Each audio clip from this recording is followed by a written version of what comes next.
Thank you very much indeed, Mr Deputy Speaker. I'm not interested in media-driven mobs. I'm not interested in politically motivated settling of personal vendettas. That's because the big issue in my Colne Valley constituency is the wanton destruction of beautiful and historic countryside.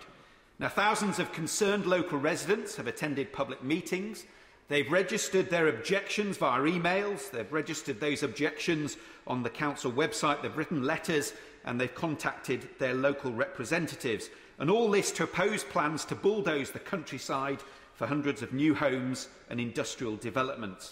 Now, I called one such public meeting in Lindley, North Huddersfield, to oppose plans for 300 new homes and a data campus on Lindley Moor. The church hall was packed on a Friday evening with hundreds of concerned local residents. There has also been other recent meetings in Slathwaite and Meltham. Now, these plans are being forced through with little meaningful consultation and little regard for the already creaking local infrastructure. Roads are clogged, schools are oversubscribed, and you're extremely lucky if you can get an NHS dentist. Now, this all stems from the previous government's regional spatial strategies, their top-down housing targets being imposed on local communities. My local council, Kirklees, were given a figure of 28,000 new homes, and the council is still continuing to pursue this figure via a blueprint for development. That's called the Local Development Framework. It's been widely lambasted, and rightly so.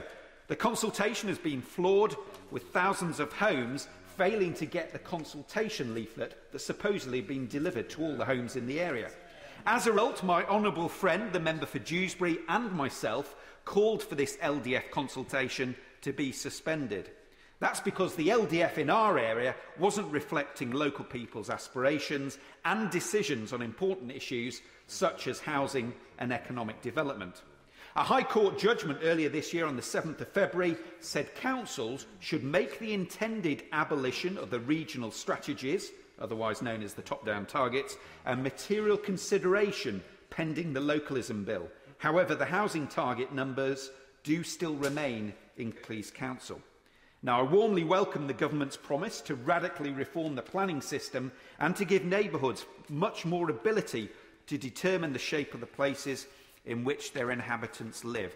Now, the localism bill will give local people a real say on what developments go on in their area.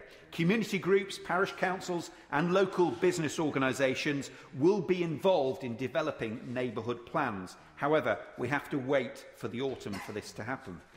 Another change I'd like to see, though, is with the new homes bonus. I've proposed in this chamber a higher rate for homes built on brownfield sites to incentivise developers to go for brownfield sites over and above developments on greenfield sites.